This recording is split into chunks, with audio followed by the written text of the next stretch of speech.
Hello friends, नमस्कार। आप सभी को नमस्कार, सभी का वेलकम इस क्लास में। You all are welcome to this class.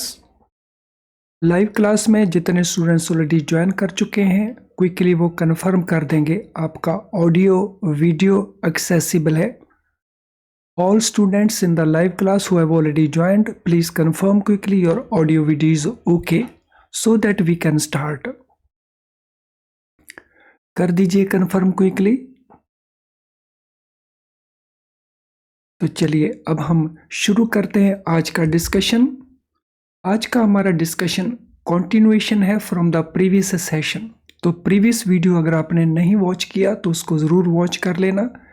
ये हमारी बेस बिल्डिंग क्लास है जिसमें हम मॉड्यूल ए में चैप्टर 3 जो KYC का चैप्टर है, कंसेप्ट को भी डिस्कस कर रहे हैं और क्वेश्चंस को भी डिस्कस करेंगे।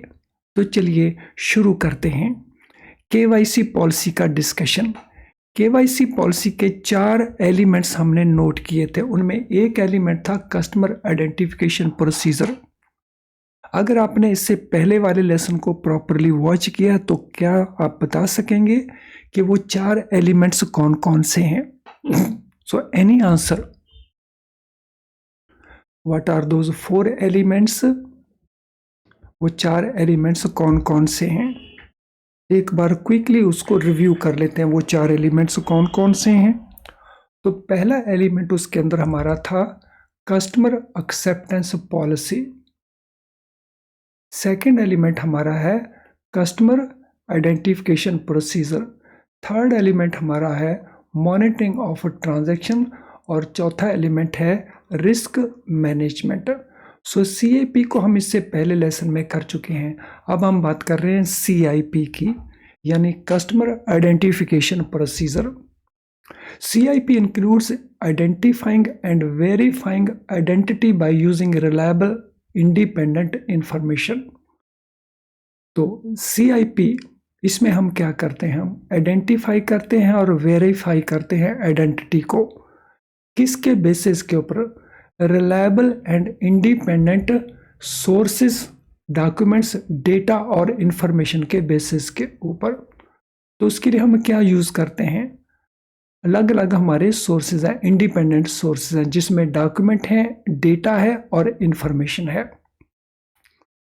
Customer identification is required to be done in the following cases. कौन कौन से वो केसेस हैं जिसमें हमें CIP करना होगा?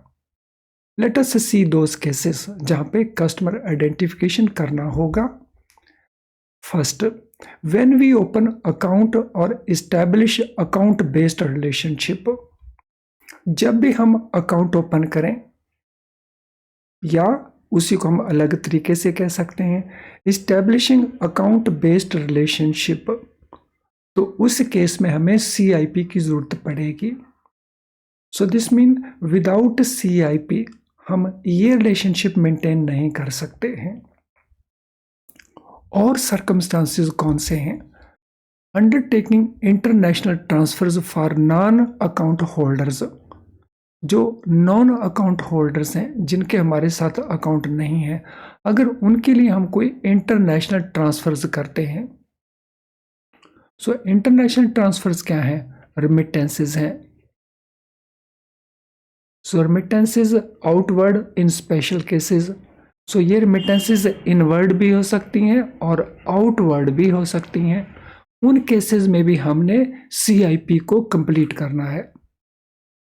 Next, if a doubt arises about authenticity of existing customer और एडिक्वेसी और correctness of information about the customer. अगर कोई एग्जिस्टिंग कस्टमर है, उसकी ऑथेंटिसिटी में जो भी हमने डॉक्यूमेंट दिए, अगर उसके बारे में कोई डाउट्स हैं, या वो एडिक्वेट नहीं है, या उनकी करेक्टनेस को लेकर के हमें कोई डाउट है, तो उस केस में भी हमने CIP करना है। अकाउंट ओपन करते समय वो भी करना है, इंटरनेशनल ट्रांसफर्स के लिए भी करना है, नॉन अकाउंट होल्डर्स के लिए। कहीं डाउट है ऑथेंटिसिटी के ऊपर या एडुकेसी के ऊपर या करेक्टनेस के ऊपर, तो उन केसेस में भी CIP करना है। Then selling any product including third party products loading reloading of prepaid और ट्रैवल कार्ड जहां वैल्यू ओवर 50,000 रुपीज़ हो। तो जब भी हम थर्ड पार्टी प्रोडक्ट्स को सेल करते हैं, इंश्योरेंस पॉलिसीज को सेल करते हैं, म्यूचुअल फंड यूनिट्स को सेल करते हैं, या हम लोड करते हैं या रीलोड करते हैं प्रीपेड कार्ड्स को या ट्रैवल कार्ड्स को जहां वैल्यू ओवर 50,000 रुपीज़ है, तो वहां पे भी CIP मैंडेटरी है। Carrying out a transaction or a series of connected transactions where value over 50,000 for a walk-in customer, तो वो कस्टमर जिनका हमारे साथ अकाउंट नहीं है, तो we call them walk in customer. Walk in customer के केस में अगर हम कोई ट्रांजैक्शन कंडक्ट करते हैं या एक से ज़्यादा ट्रांजैक्शंस कंडक्ट करते हैं जिनकी टोटल वैल्यू 50,000 से ऊपर है, ओवर 50,000 है, तो उन केसेस में भी हमने CIP को कंप्लीट करना है। When there is a doubt that a customer account based हो या वॉक इन हो is intentionally structuring transaction below threshold of ₹50,000। अगर हमें ऐसा डाउट लगता है कि कोई हमारा कस्टमर है, चाहे वो अकाउंट वाला कस्टमर है चाहे वो वॉक इन कस्टमर है, अगर वो 50,000 से नीचे की ट्रांजेक्शन करता है तो ये सोच करके कि वो पकड़ में नहीं आएंगी, यानी उनको ऐसे स्ट्रक्चर कर लेता है कि वो थ्रेशोल्ड से नीचे बनी रहें, तो उन केसेस में भी CIP को हमने करना है। तो देखिए कितने सारे सर्कमस्टांसेस हो गए जहाँ पे हमने CIP को करना है, और ये सारे के सारे हमारे क्वेश्चंस बनते हैं, इसीलिए इनको केयरफुली अंडरस्टैंड करना और फिर उनको याद रखना हमारे लिए ज़रूरी है। आई एम श्योर कि ये जो कुछ हमने डिस्कस किया ये आपको अच्छे से क्लियर हो चुका होगा। तो कोई क्वेश्चन अगर आपका है तो वो क्वेश्चन आप टाइप कर सकते हैं। सो जो लाइव क्लास में ऑलरेडी अवेलेबल हैं वो चैट बॉक्स में टाइप कर सकते हैं, जो लाइव क्लास में नहीं है वो वीडियो के कमेंट बॉक्स में अपने क्वेश्चन को टाइप कर सकते हैं, हम सूटेबली वहाँ से आंसर कर देंगे। यस, अगर आपका कोई क्वेश्चन है तो टाइप कर दीजिए, मैं वेट कर रहा हूँ आपके क्वेश्चंस के लिए।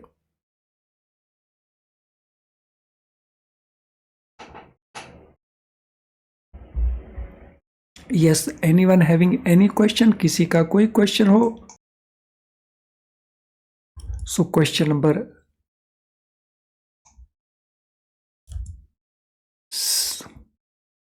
Any question? चलिए अब आगे चलते हैं।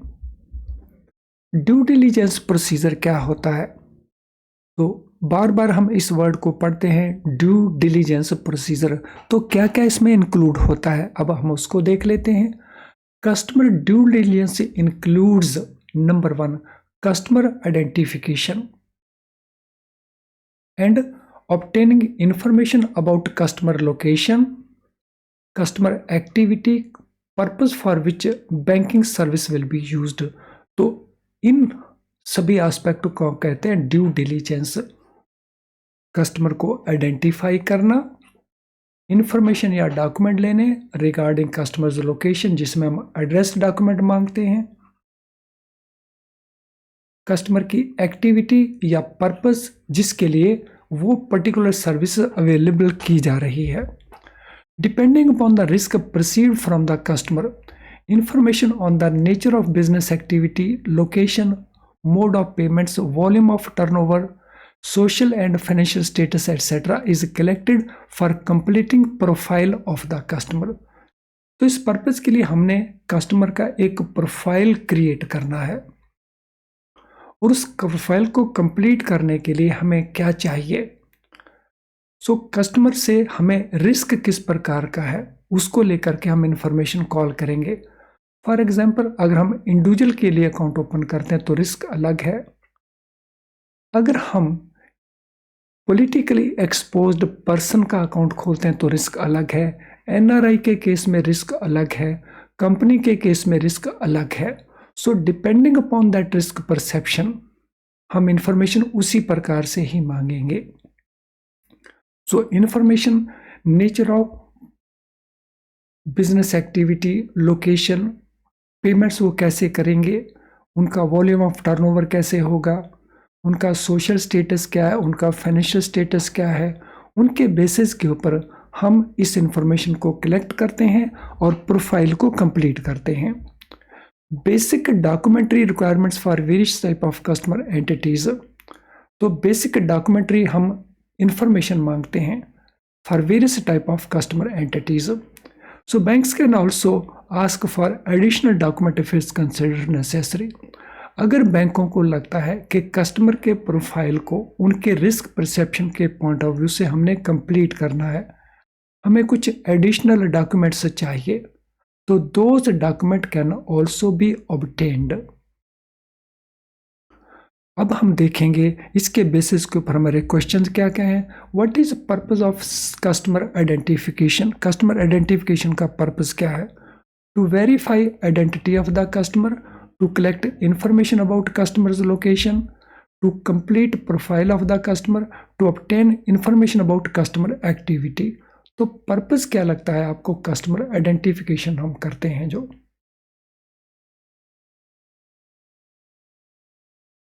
So what appears to be purpose?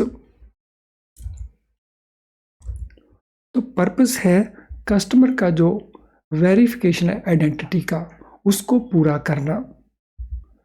When a customer identification are required, so customer की आइडेंटिफिकेशन की ज़रूरत हमें क्यों पड़ती है?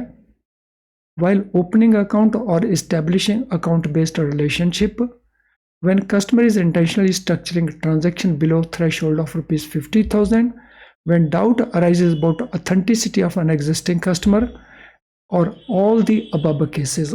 तो किन केसेस में कस्टमर आइडेंटिफिकेशन रिक्वायर्ड है? Question number 2, what will be the answer? क्या आंसर बनता है क्वेश्चन नंबर 2 के लिए?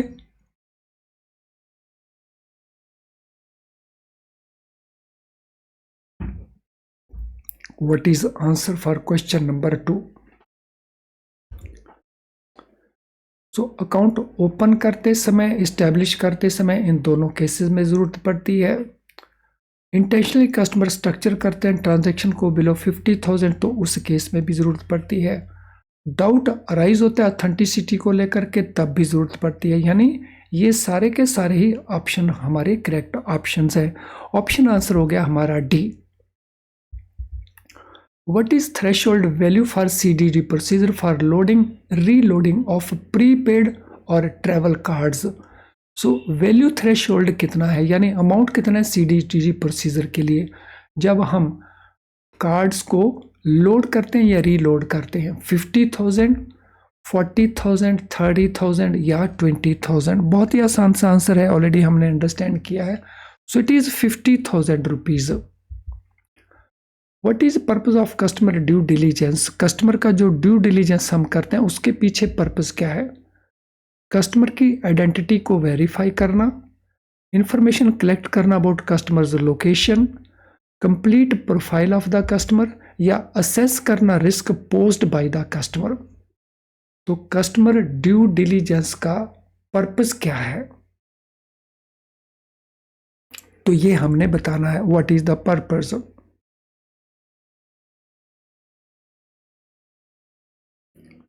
सो कौन सा ऑप्शन आपको लगता है कि वो करेक्ट आंसर है? तो इसमें हमारा जो ऑप्शन डी है, जो रिस्क हो सकता है उसके साथ डील करके उस रिस्क को असेस करना।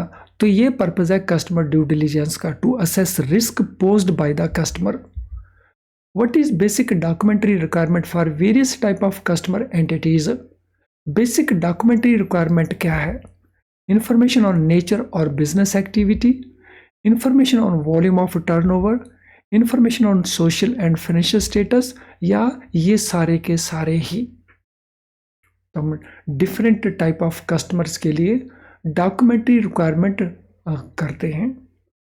तो ये किन केसेस के अंदर, या what is basic documentary requirement? तो इन केसेस में बेसिक डॉक्यूमेंट्री रिक्वायरमेंट क्या है? क्वेश्चन नंबर 5, क्या आंसर बनता है क्वेश्चन नंबर 5 के लिए?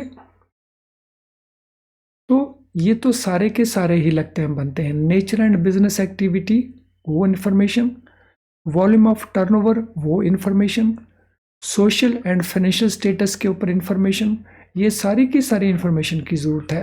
तो ऑप्शन डी हमारा आंसर बन जाएगा। तो अगला जो पार्ट है, अब customer due diligence procedure individual के लिए क्या है वो हम देखेंगे। सो CDD for individual customers. So customers can be individual, customers can be entities, और एंटिटीज के अंदर हमारे पास क्या क्या आ जाएंगे। सो एंटिटीज के अंदर हमारे पास पार्टनरशिप्स आ जाएंगे, कंपनीज आ जाएंगी, ट्रस्ट आ जाएंगे,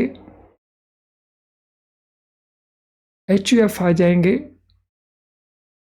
लेकिन यहां पे हम बात कर रहे हैं इंडिविजुअल की। तो इंडिविजुअल के लिए रिक्वायरमेंट हमारी क्या क्या है। Documents will be obtained from individuals associated with the bank in any of the under mentioned capacities। तो इंडिविजुअल के डॉक्यूमेंट आप ऑब्टेन करेंगे अगर वो इंडिविजुअल बैंक के साथ रिलेटेड है इनमें से किसी भी कैपेसिटी के अंदर। तो देखें वो कौन कौन सी कैपेसिटीज हैं, कौन कौन सी वो सिचुएशंस हैं जिनमें हम इंडिविजुअल से वो इंफॉर्मेशन ऑब्टेन करेंगे। Person entering in an account based relationship.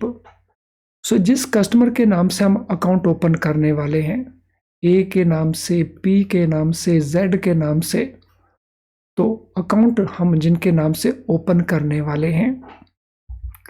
Beneficial owner of legal entity customer. तो लीगल एंटिटी कस्टमर कौन है? लीगल एंटिटी कस्टमर हैं जैसे पार्टनरशिप को हम यहाँ पे लेते हैं KYC पर्पस के लिए, कंपनी को भी लेते हैं, तो ये लीगल एंटिटी कस्टमर्स हैं। तो इनके जो बेनिफिशियल ओनर्स हैं तो उनकी इंफॉर्मेशन हम लेंगे। जैसे पार्टनरशिप के केस में पार्टनर्स बेनिफिशियल ओनर्स हैं, तो उनसे रिलेटेड ये इंफॉर्मेशन हम ऑब्टेन करेंगे। An authorised signatory of a legal entity customer. For example अगर कंपनी हमारा कस्टमर है तो कंपनी डायरेक्टली हमारे पास नहीं आती साइन करने के लिए, कंपनी ऑथोराइज करती है किसी को to act on their behalf. यानी कंपनी के अंदर जो ऑथोराइज्ड पर्सन है, ऑथोराइज्ड बाय बोर्ड, तो उनके डॉक्यूमेंट भी हम ऑब्टेन करेंगे। जैसे आप कंपनी के केस में जो लोग अकाउंट ऑपरेट करते हैं उनका आइडेंटिटी डॉक्यूमेंट डिमांड करते हैं। पार्टनरशिप के केस में भी आप पार्टनर्स के आइडेंटिटी डॉक्यूमेंट को ऑब्टेन करते हैं। Power of Tourney holder of a legal entity customer. अगर किसी लीगल एंटिटी ने, पार्टनरशिप ने, ट्रस्ट ने, HUF ने, कंपनी ने किसी को पावर ऑफ टॉर्नी दिया है तो उन केसेस में भी हम ये डॉक्यूमेंट यानी CDD को फॉलो करेंगे। अब हम बात करेंगे डॉक्यूमेंट की रिक्वायरमेंट क्या क्या इंडिविजुअल केसेस के अंदर। सो दैट मीन जब हम इंडिविजुअल का अकाउंट ओपन करेंगे तो क्या क्या डॉक्यूमेंट रिक्वायरमेंट्स हैं। सो वन है आधार नंबर। आधार नंबर हमें सभी सर्कमस्टांसेस में नहीं चाहिए, तो किन केसेस में चाहिए? इफ बेनिफिट और subsidy from central government is to be received in the account of the customer और customer is voluntarily providing Aadhaar number. तो दो सिचुएशंस होंगी आधार नंबर जहां कस्टमर हमें प्रोवाइड करेंगे। एक, जब वो वॉलेंटरली हमें आधार नंबर प्रोवाइड कर रहा है। दूसरा, जहां कस्टमर को कोई बेनिफिट मिला है या सब्सिडी मिली है सेंट्रल गवर्नमेंट से, तो जो हम DBT अकाउंट कहते हैं, डायरेक्ट बेनिफिट ट्रांसफर अकाउंट्स, तो उन केसेस में, तो इन केसेस में तो ये मैंडेटरी हो गया बेनिफिट्स वाले केसेस के अंदर। और वॉलंटरली अगर कोई कस्टमर देता है तो वो वॉलंटरली बेसिस के ऊपर हो गया। A certified copy of officially valid document containing details of identity and address or equivalent e-document of any OVD। तो हमें चाहिए OVD जो डॉक्यूमेंट कस्टमर ने प्रोवाइड करना है। आधार किन केसेस में चाहिए? केवल इन केसेस में। अदरवाइज कस्टमर क्या प्रोवाइड करेगा? कस्टमर प्रोवाइड करेगा OVD। OVD में क्या क्या होना चाहिए? नंबर 1 आइडेंटिटी होनी चाहिए, नंबर 2 उसका लोकेशन दैट इज एड्रेस होना चाहिए।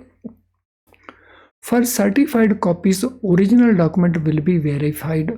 तो जब हम सर्टिफाइड कॉपी लेंगे, ओरिजिनल डॉक्यूमेंट को वेरीफाई किया जाएगा और उनका सेल्फ सर्टिफिकेशन करवाया जाएगा। So self-certified copy duly authenticated by officer of the bank stating verified with the original will be obtained। तो ये हमने obtain करना है।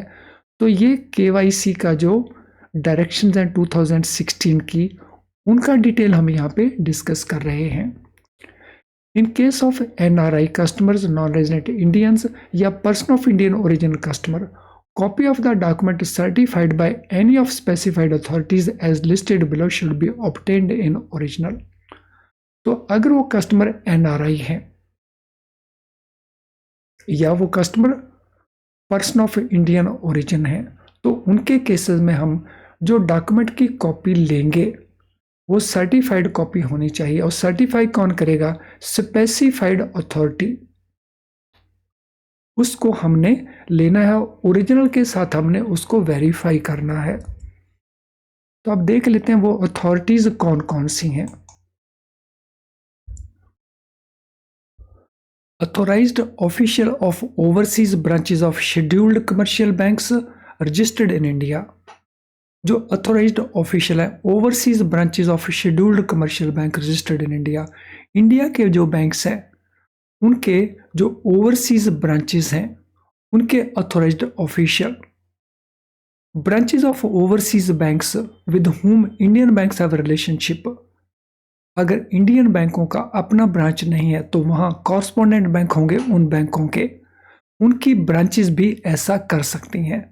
नोटरी पब्लिक अब्रॉड, कंट्री के बाहर नोटरी पब्लिक, वो ये सर्टिफिकेशन कर सकते हैं।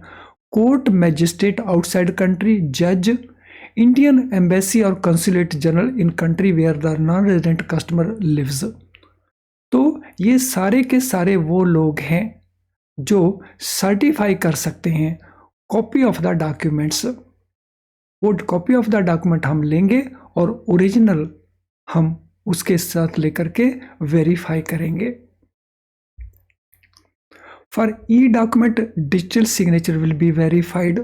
अगर वो ई डॉक्यूमेंट है तो डिजिटल सिग्नेचर को वेरीफाई करेंगे। वन रीसेंट फोटोग्राफ, तो इन डॉक्यूमेंट में कोई एक डॉक्यूमेंट लेंगे, यानी यहां से लेकर के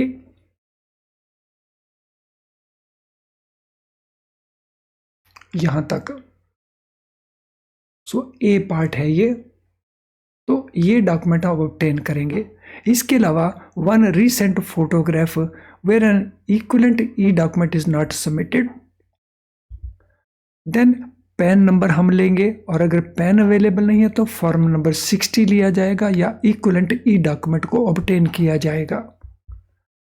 any such document including in respect of nature of business and financial status of customer और equivalent e document thereof as may be required by the regulated entity. तो इसके अलावा स्पेसिफिक केसेस में हम कोई और डॉक्यूमेंट भी मांग सकते हैं। तो यहाँ पे 3 इंपॉर्टेंट डॉक्यूमेंट हमारे हुए। एक हुआ हमारा इधर आधार नंबर और ओवीडी। नॉन रेजिडेंट कस्टमर के केस में इस फॉर्मेलिटी को भी पूरा करेंगे। एक रीसेंट हमें फोटोग्राफ चाहिए जहां पे N equivalent e document is not submitted. Pan लेंगे और फॉर्म नंबर 60 लेंगे अगर पैन अवेलेबल नहीं है। तो ये 3 इंपॉर्टेंट डॉक्यूमेंट हैं जो अकाउंट ओपन करते समय हम ऑब्टेन करेंगे। इससे पहले कि हम अगले पार्ट को कवर करें, this is important information for you friends. क्या आप अपना प्रेपरेशन IIBF बुक्स को यूज करके कर रहे हैं? अगर ऐसा है तो आपके सामने कुछ इश्यूज हो सकते हैं। For example, these books are easy not easy to understand, they are difficult to understand. इनमें जो कुछ लिखा है जैसे लिखा है आपको उसे अंडरस्टैंड करने में डिफिकल्टी लगती है, आपको बार बार करना पड़ता है, फिर भूल जाते हैं, रिटेन नहीं कर पाते। तो ये डिफिकल्टी आपकी हो सकती है। सेकेंडली, क्योंकि डिफिकल्ट टू अंडरस्टैंड है, बार बार हमें पढ़ना पड़ता है और काफ़ी लंबे लंबे टॉपिक्स हैं, तो बहुत टाइम कंज्यूमिंग भी है और आपके पास उतना टाइम अवेलेबल नहीं होता। देन प्रैक्टिस आप करना चाहते हैं क्वेश्चन से, लेकिन इनके अंदर क्वेश्चन हैं हर चैप्टर के अंत के ऊपर, लेकिन फ्यू प्रैक्टिस क्वेश्चंस हैं, काफ़ी नहीं हैं। तो अगर आप इस प्रकार के इश्यूज फेस कर रहे हैं तो इसका सॉल्यूशन है हमारे बेस्ट क्वालिटी लो प्राइस्ड वीडियो लेसन्स में। इन वीडियो लेसन को जब आप यूज़ करते हैं तो इनमें जो हम कंसेप्ट को एक्सप्लेन करते हैं सिंपल बना करके, एक तो आप उसको बहुत अच्छे से अंडरस्टैंड कर जाते हैं, दूसरा आप उसको क्विकली अंडरस्टैंड कर जाते हैं। तो ये दोनों ही आपके इश्यूज उससे एड्रेस हो जाते हैं। और इस पार्ट के लिए हमारा क्वेश्चन बैंक अवेलेबल रहता है आपको, तो जहाँ पे मल्टी चॉइस क्वेश्चंस आपको मिल जाते हैं और एग्जाम के पास जाकर के आपको मेमोरी रिकॉल्ड क्वेश्चन भी अवेलेबल हो जाते हैं। तो अगर इतना कुछ अवेलेबल है आपकी इशू को सॉल्व करने के लिए, तो then why not to use it.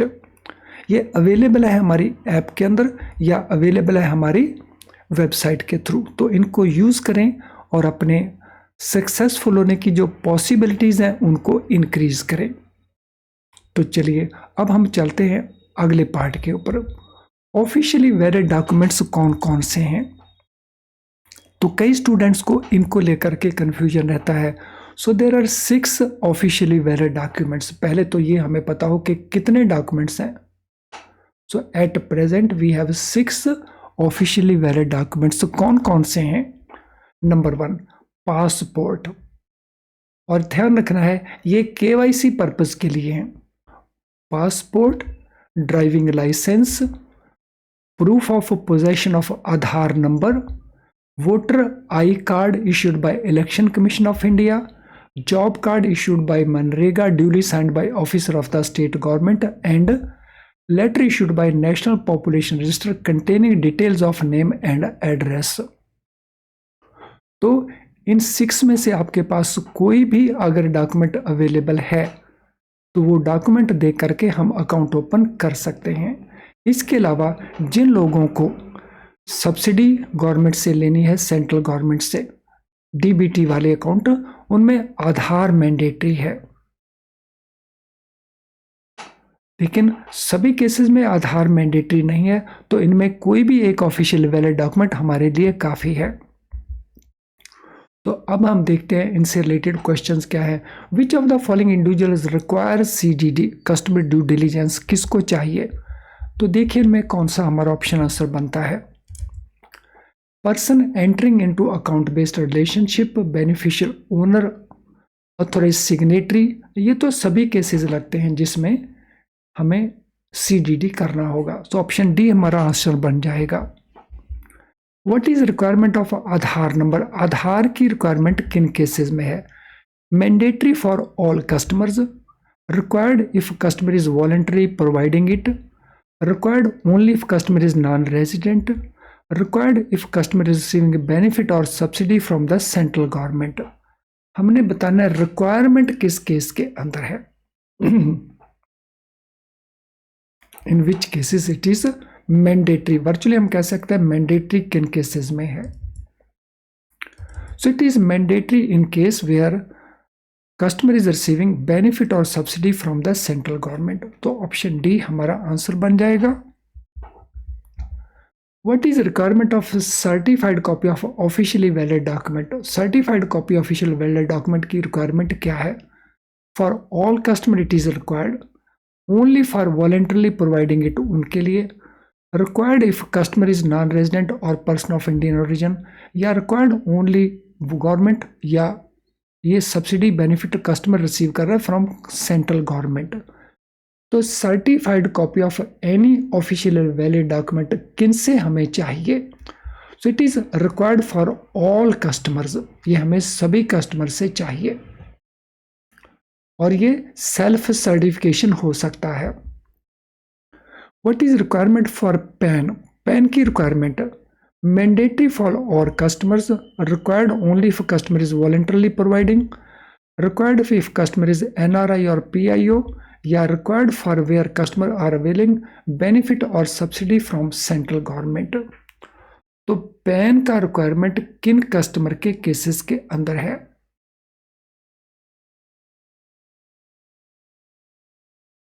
तो it is mandatory for all customers, हमने मैंडेटरी बेसिस के ऊपर इसको लेना है।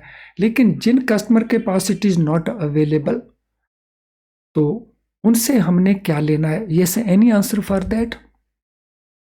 So those persons who are not able to provide us PAN because they do not have PAN number, तो उनको एक डेक्लेरेशन देना होगा। फॉर्म 60 के ऊपर वो डेक्लेरेशन होगा। इनकम टैक्स रूल्स में ये फॉर्म 60 है जो उनको सबमिट करना होगा। फ्रेंड, आज की क्लास के रिलेटेड अगर आपका कोई भी क्वेश्चन है तो इस वीडियो के कमेंट बॉक्स के अंदर अपने क्वेश्चन को आप टाइप कर सकते हैं, हम उसको सूटेबली आंसर करेंगे। अगर आपकी कोई जनरल क्वेरी है तो ये हमारा ईमेल आईडी है, तो इस ईमेल आईडी के ऊपर हमें मेल कर सकते हैं।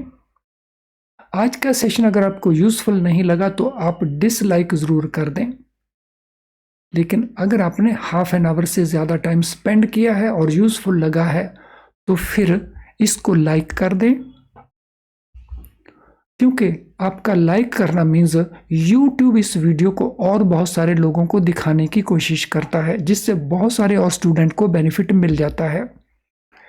इसके लिंक को शेयर कर सकते हैं अपने फेसबुक पेज के ऊपर, अपने व्हाट्सएप ग्रुप में या कहीं और, ताकि आपके कोलीग्स, आपके फ्रेंड्स भी इस बेनिफिट को ले सके।